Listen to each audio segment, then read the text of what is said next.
What's up, guys? From CavalierAthleteNX.com. So you got some stubborn body fat, especially right here around the midsection, and you want to get rid of it? Well, guess what?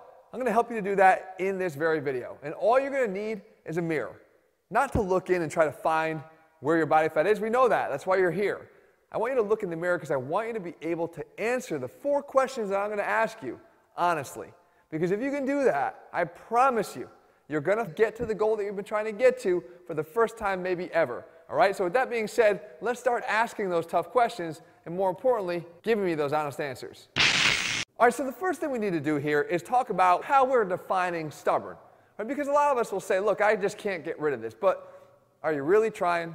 And I'm serious, because I'm not holding that against you, but there's a difference between calling this stubborn body fat and maybe this guy that has a flat stomach but maybe has a little bit around the love handles is calling that stubborn body fat. Because this right here is not stubborn. What this is, it's a lack of doing the right things often enough.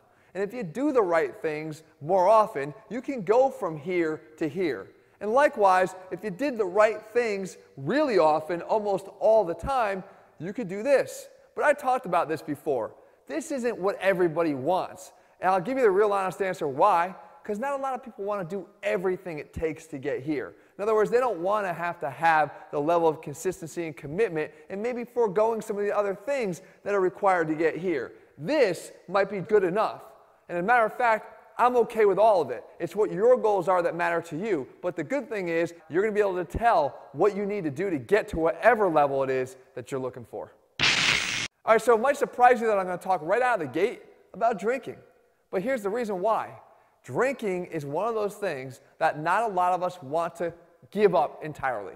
And you may not have to. Again, it depends on where you are in terms of where you're starting and where your goal is. If you want the flat stomach, drinking can be very much part of that equation. If you want to be extremely ripped, it may have to become a very minimal part of the equation. And the reason for it is a couple of them. Number one, drinking metabolically is handled by our body differently. When we have it in our system, our liver is going to preferentially want to metabolize it over fat for energy. So you're interrupting your own process of trying to get rid of body fat if you engage in drinking more and more often. Besides that, guys, I understand that drinking provides something much more than a quenching of your thirst. There's a social aspect to it. People like to reminisce about old times and drink with friends or create new memories while they're drinking with friends and family. They don't want to give it up entirely. It doesn't mean that much to them. It's not that valuable to have a ripped six-pack if they have to give up all drinking. But that's where I have to ask you the question, where do you sit right now? Because it is a factor, and it's a big one. If your answer is no, well, then congratulations. This is not one of the issues that's causing you to have any remaining fat that you're trying to get rid of. But the answer is yes. Well, then you got to ask yourself a few more questions, and that is, how many times per week are you drinking? Is it 1 to 2 times, or is it more than 2 times? Right? Then the next question I ask is, how much each time? And be honest. Again, no one's listening to your answers other than you and I talking here. But how much each time? Let's say you do it 1 to 2 times per week, and you have 1 to 2 glasses of wine or mixed drinks, or maybe 2 to 3 beers at a sitting. That's about 4 to 6 beers in a week, or maybe 2 to 4 glasses of wine in a week. Now, is that okay or not okay? This is okay if you're trying to get to that level of, let's say, a flat stomach.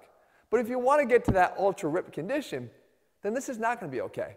If it's more than this, then again, it's not okay even to get yourself down to that flat stomach. If you're doing it more than 2 times a week, well, guess what has to happen? If it's more than 2 times a week, well, then the consumption levels have to go down. It can't be up to 2 glasses or 3 beers. It's got to come down to 1 glass of wine and maybe 2 beers at most at a sitting. So in total, over the course of a week, you're ingesting less alcohol. And of course, if it's more than above, then it's not okay again. But the fact is here, guys, let's say you're at a given level of body fat right now, and you are drinking. If you're trying to go lower, then go lower on your consumption of alcohol. There's no instance where drinking here is going to be beneficial to you in the long run if you're trying to decrease your levels of body fat. So the next thing we have to focus on is actually very closely related to drinking, and it's the other stuff that we put in our bodies. And we want to look for a caloric deficit because we know that in order to lose body fat, we have to create a caloric deficit. However, my first question would be to you is, are you or are you not creating one? If the answer is yes, it's not an instant congratulations, because I have something listed over here, and that is, are you doing it responsibly or are you doing it irresponsibly? There's a big difference, guys. Irresponsible is crash diets. is consuming a very low amount of calories, is excluding certain macronutrients because you've heard they're bad for you, i.e. carbohydrates. Long term, that's not going to work. And long term, it's going to do more irreversible damage and more for setting your mind in a wrong place in terms of how you look at food in an unhealthy way. That's going to cause you to not succeed. So there's no instance where I believe that irresponsible decreasing of your caloric intake is a good idea. So in that case, it's not okay. If it's responsible, meaning 200 or 300 up to 500 calorie deficit per day through your intake of food, then I would say that's okay and you're doing the right thing in your pursuit of a flatter stomach or a more ripped condition. If the answer is no, I have 3 follow-up questions. The first one is, are you eating clean? And any trainer out there who's ever had to ask this question has probably heard the answer many, many times before, and that is, yes, of course I'm eating clean. And then my next question would be, well, really? And then the answer is, yes, of course I'm eating clean. And then my answer would be like, no, but seriously, we're friends. You can tell me if you're eating clean or not. See, because we don't define clean eating if you're actually eating clean. I say that all the time. Those that call it clean eating are likely not eating clean. Eating clean is actually eating healthy. And eating healthy is something that you do on a regular basis. It's not something that you're doing temporarily or that you even put a name or a label on it. You just do it and you eat more healthily and you understand what foods comprise a healthy diet. So when we're there, then you got to talk about portion control, because if you are eating really healthily and you're eating the right foods and you're not excluding macronutrients like we talked about before, then it does come down to the next question, that's portion control. How big are your portions? And you know how big they are. Are they bad or are they good? Right? If they're bad, you got to fix it. You got to stop eating 2 plates of everything. You got to look at how you can divide your plate responsibly. I put a whole video together on how to divide your plate so that you can know you're getting it right every single time. I'll actually link that video for you. This is what it looks like. I'll make sure I link it for you at the end of this one so you can get a grasp on how you can divide your plate and get this right every single time. It's actually very, very easy to do. But let's say you're doing that right. Well, then it comes down to consistency, because if you're eating healthy and your portion control is good, but you still have body fat, then it's got to be coming down to this last element here, and that is your consistency levels. And this is where I think things tend to fall apart. But you have to be willing to answer the question and define for yourself how low you want to go. Where do you want to ultimately be? So I say, what's consistency? Consistency means how often are you straying from your healthy eating plan?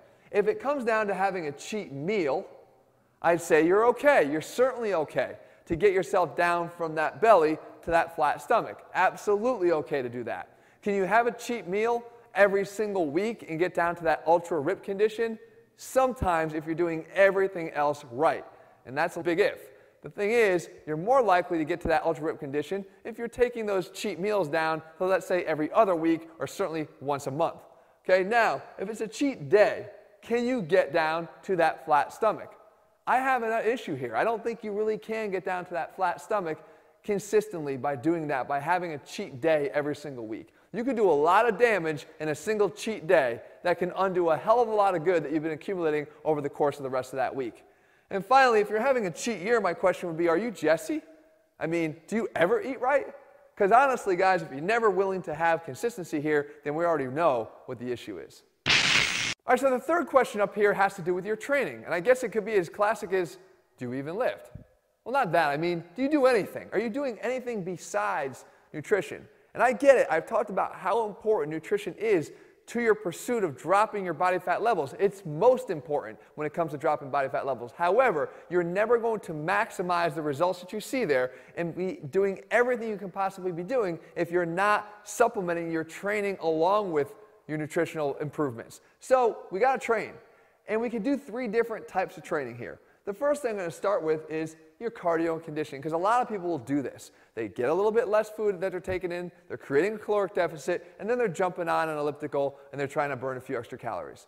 Why is that never the most successful way to do this? Because you're not building muscle doing that. And building muscle is going to be your absolute best friend when it comes to creating an easier job for your body to get to lower levels of body fat, and most importantly, to maintaining them. Muscle, being much more active tissue, is going to metabolically help you even at rest to get to that lower body fat level and maintain it and even go beyond what it is you thought you were capable of. Cardio and conditioning, while important for your heart, isn't necessarily the best option. However, if the answer is no, I don't do anything, or even yes, I do cardio and conditioning, my next question always becomes, What's your body fat level? Because your body fat level is going to give me the best recommendation from there. If you're less than 15% for men or less than 25% for women, then I would actually say to you, if you want to make some additional drops in body fat levels, increase your cardio and conditioning to 2 to 4 times per week. However, if you're above 15% for men, or maybe even 20% for men, and you're above 25% or 30% for women, I'm not necessarily recommending that you focus here. I'm not saying don't do this. I'm just saying this is not going to have the biggest impact for the 2 reasons I just said. Number 1, nutrition is always going to be your bigger play here. And number 2, you should be doing this, prioritizing nutrition and weight training.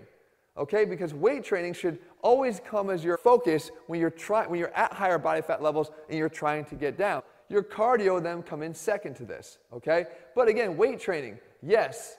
How often? How many times per week? Less than 3 times? Up it. Up it more. 3 to 5 times is where I want to see you be. Everybody. It's just the prioritization of where this needs to be. Again, you can supplement with your conditioning on top of that, but this is where I want you to be. If the answer is no, of course, start 3 to 5 times per week. Then we go over here, and this is kind of the holy grail here where we kind of get a chance to mix the two, and that is complexes. Are you doing complexes? Yes, great. Are you doing complexes? No, start 2 to 3 times per week. So the complexes are where we combine compound movements into one flow so that we can do like a barbell row, into a hang clean, into an overhead press, into a front rack reverse lunge, things like that where we can actually move a lot of muscles in one coordinated movement flow. You're going to build muscle here and you're going to burn calories, and it fits into this realm of weight training, and it fits in nicely inside of this 3 to 5 times a week training. So even if you're doing standard weight training and strength training, you can fit your complexes into those workouts too. Which brings me to my 4th and final question here, and that is about your ab training. You see, because it's not just regular training here, but it's our abs that are in focus, and I like to look at them as a separate area of focus because I know how impactful it can be if you actually add this to your current training. If you do this, guys, again, if your first answer is no, I don't do any of it, then my answer would be, hey, start now. And it's not just that, not just your rectus abdominis, your six-pack, but it's your entire core that I want you to work, which I'll get into in a second. If the answer is yes, I do it, then my next question would be how many times per week do you do it? And if you say 3 or less, then my recommendation is going to be to do more than 3. You see, I believe in even up to daily ab training for no more than 10 minutes at a time is incredibly impactful when it comes to losing body fat. You're probably thinking, wait a second, there's no such, Jeff, what, have you lost your mind? No, I'm not talking about spot reduction of body fat. I'm talking about the visual impact and the side effect that training these muscles will have on your overall outlook as you attempt to get closer to that goal of yours, whatever it might have been, the flat stomach or incredibly ripped. You see, because at even higher levels of body fat, when you train the muscles underneath, you will actually see them. And you can see the upper abs. You can start to see the upper obliques. But you're not going to see anything if you haven't taken the time to be dedicated to training those muscles. So I want to see increase the consistency here because not only that, I've found a second effect from doing this. When you can commit to just a 5-minute routine or 7-minute routine, we've got plenty of them up on YouTube here, that sometimes is the impetus to get you going. You're like, you know what, I can do this for 7 minutes. I've done it now 10 days in a row. I've done it 20 days in a row. I've done it for a month straight. I like to see the results I'm actually seeing here. I'm getting encouraged by this, and that in and of itself provides additional motivation to allow you to get the other components here right. You're starting to eat well more consistently. You're starting to increase your training. You're starting to do all those things right. You're decreasing your drinking. Everything starts to fall in place. Do not neglect the importance of separate ab training when it comes to the overall approach to getting to those lower levels of body fat. So guys, remember, when it comes to dropping body fat levels, the most important thing you can do is look in the mirror. And like I said, not to identify where you're having a problem. We probably already know that. I'm talking about to answer these questions honestly because it's only then that you can actually start to make progress. We all have areas that we need to work on, guys, me included. The thing is, though, you got to get honest with yourself about where it is that you're falling short right now, because when you do, and you can start to address those areas, that's when you start to make some big progress. That's when you start to go from here to here, and that's where you can go from there to here. It's all a matter of the levels of sacrifice that you're willing to make and the level of consistency you're able to do that in. If you're looking for a program, guys, that makes this a lot easier to follow than you think, we include meal plans and step-by-step workouts. You can get them all over at ATHLEAN-X.com. If you're looking for a program that will help you with the core training aspect of it, we have our Core 4 Abs program. Again, that's available at ATHLEAN-X.com. The fact is, guys, I'm just looking for you to become more consistent in what you're doing right now to get to a better place than you are right now. If you found the video helpful, leave your comments and thumbs up below. Let me know what I can do for you in the days and weeks ahead, and I'll make sure I do those. And if you haven't already, guys, click subscribe and turn your notifications so you never miss a new video when we put one out. All right, guys, see you soon.